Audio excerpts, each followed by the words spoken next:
Merci, Monsieur le Président, et mes propos font le même constat que vous allez voir. En effet, l'actualité récente nous le rappelle quotidiennement, notre pays est confronté à une dette importante, une dette financière et écologique, mais pas seulement. L'inégalité des chances, les inégalités territoriales, notamment pour l'accès aux soins, se creusent, le réchauffement climatique et l'effondrement de la biodiversité continuent aussi à s'accélérer. Et ça aussi, ça fait partie malheureusement de l'actualité. Le nouveau Premier ministre Michel Barnier a la lourde tâche de relever de nombreux défis dans un contexte budgétaire qui est contraint. Son gouvernement, dont nous prenons acte de la composition, a donné une première feuille de route qui soulève de nombreuses inquiétudes, et puis peut-être pas seulement des inquiétudes, mais effectivement de la colère chez les élus que nous sommes, pour faire face à tous ces défis. Et là, on peut vraiment se poser la question s'il y a vraiment la volonté de les relever, les défis, mais l'avenir nous le dira. Pour autant, soyons clairs, nous souhaitons la réussite de notre pays et qu'elle profite à tous les Françaises et les Français, notamment au regard de leur situation sociale et peu importe leur origine. Comme nous le faisons au quotidien dans notre expression publique, nous traçons des lignes claires qui nous semblent indispensables pour œuvrer à cette réussite, pas seulement au niveau national, mais au niveau départemental, comme nous le faisons aussi pour la réussite de notre République. Sur la question de la dette et les déficits, tout d'abord, si retourner à l'équilibre des comptes publics est une nécessité que nous partageons tous, les méthodes pour y parvenir, nous ne les partageons pas. Faire peser les 2/3 des efforts de réduction du déficit par une baisse sèche de nos recettes n'est vraiment pas tenable. Les entreprises ont largement profité de la solidarité nationale entre 2020 et 2023, avec près de 100 milliards d'aides pour faire face aux crises sanitaires et énergétiques. En parallèle, les entreprises du CAC 40, elles, ont multiplié par 2 leurs bénéfices en 5 ans et par 1,5 les dividendes servis à leurs actionnaires. Les 500 plus grandes fortunes françaises représentent un patrimoine colossal. À titre de comparaison, ce patrimoine représentait 10% du PIB de notre pays en 2009 et 15 ans plus tard, c'est près de 45%. Il serait donc juste que les bénéfices des entreprises soient davantage mis à contribution, tout comme le patrimoine des grandes fortunes françaises. Des solutions sont donc possibles, mais les gouvernements préfèrent se tourner vers les collectivités. Les collectivités participeront à hauteur de 5,5 milliards, un peu plus de 3%.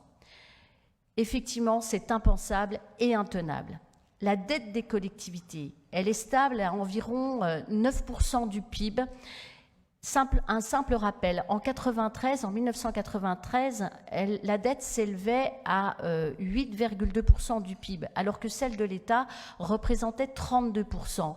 Aujourd'hui, on est passé à 90% du PIB pour l'État, tout budget confondu. Et rappelons aussi que la dette des collectivités, et ça, vous n'allez pas me démentir, sert uniquement à financer les investissements et non leur déficit, comme c'est le cas pour l'État. Donc, arrêtons de cibler les élus locaux comme des dépensiers. Et ça, on doit tous faire front dans ce sens-là.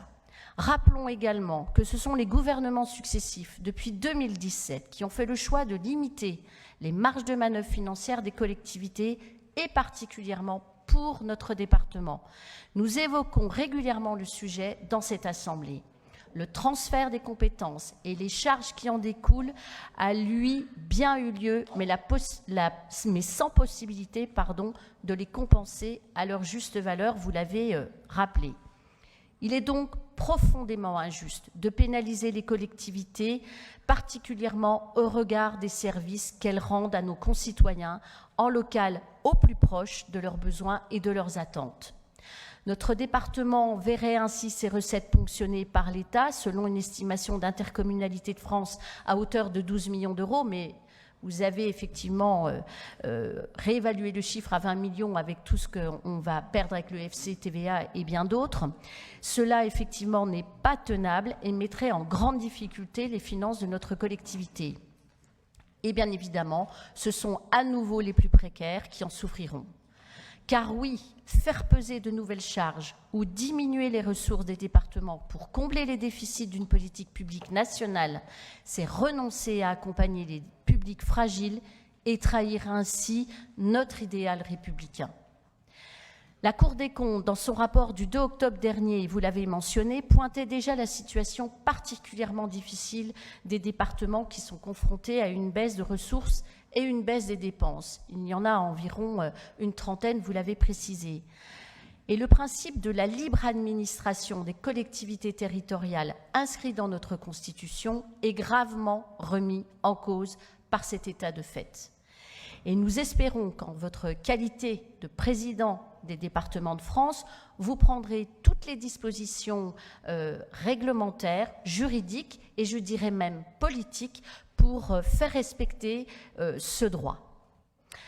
Le département, nous aimons à le répéter, Monsieur le Président, chers collègues, c'est la collectivité dont les compétences premières sont la promotion des solidarités et l'action sociale, notamment à destination des publics fragiles ou précaires.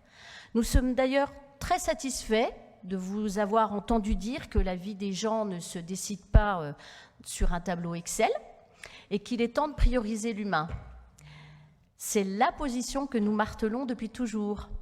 Nous espérons que cela puisse se traduire dans les actes pour les Côtes-d'Oriennes et les Côtes-d'Oriens, car ce sont aussi les orientations que chaque exécutif dans chaque département prend en toute responsabilité qui les dessine. Pour cela, nous nous réunissons régulièrement pour évoquer les orientations, notamment budgétaires, de notre département et nous nous interrogeons sur les changements qui ont été opérés pour cette session. Des changements de commission pour l'étude et le vote de certains rapports, des subventions qui ont été annoncées comme maintenues alors qu'elles sont en augmentation. Mes collègues auront l'occasion d'y revenir plus précisément.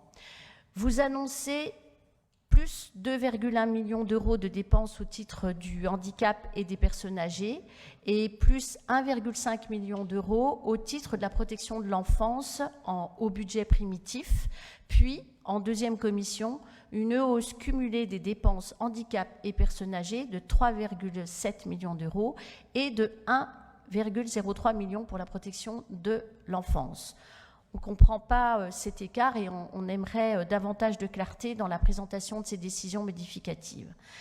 Vous précisez également dans ce même rapport, et nous aurons l'occasion d'y revenir, que 2 millions d'euros, vous l'avez évoqué, ont été provisionnés en prévision de l'application de l'extension du Ségur.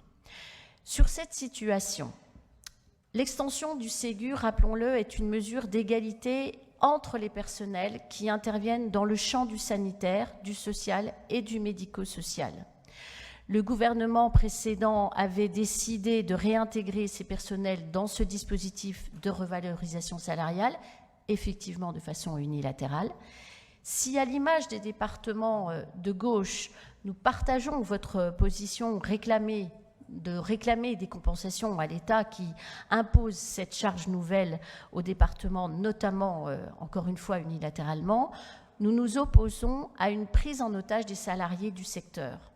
En effet, les employeurs ont d'ailleurs fait savoir qu'ils avaient l'intention de contraindre les financeurs, dont font partie les départements, au paiement des sommes dues devant la justice. Nous ne pouvons accepter de faire peser cette responsabilité sur notre collectivité. Il est de notre devoir de répondre aux attentes légitimes de ces salariés qui œuvrent au quotidien pour accompagner les plus fragiles et de leur verser ce complément de rémunération sans attendre. Et je reprendrai donc vos propos, priorisons l'humain. Ils ne doivent pas porter la responsabilité des arbitrages financiers entre l'État et les départements. Concernant l'attractivité des métiers du secteur médico-social, là aussi, ce défaut d'attractivité, nous le retrouvons également dans les services d'aide à domicile. Vous nous présentez un budget pour les services d'aide d'accompagnement à domicile en baisse du nombre d'heures réalisées par les prestataires à hauteur de 700 000 € en raison des difficultés de recrutement, ce qui pose une nouvelle fois la question de l'attractivité des métiers et particulièrement en zone rurale. Alors que notre population vieillit et que les personnes en situation de dépendance sont incitées à se maintenir dans leur domicile, notre modèle n'arrive plus à répondre efficacement aux besoins. Les gouvernements précédents s'étaient engagés à lancer une grande loi structurelle, dite loi grand âge, notamment pour en revoir le financement. Nous n'avons malheureusement toujours pas avancé sur ce sujet et c'est bien regrettable.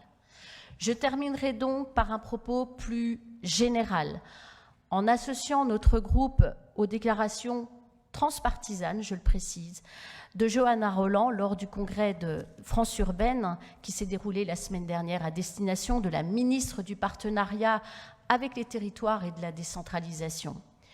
Ces propos, vous allez voir, s'appliquent aussi pour les départements.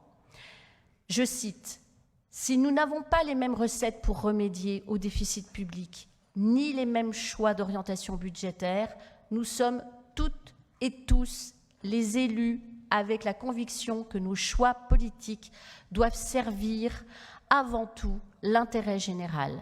Nous avons toutes et tous au corps chevillé au corps l'exigence de l'efficacité de la dépense publique.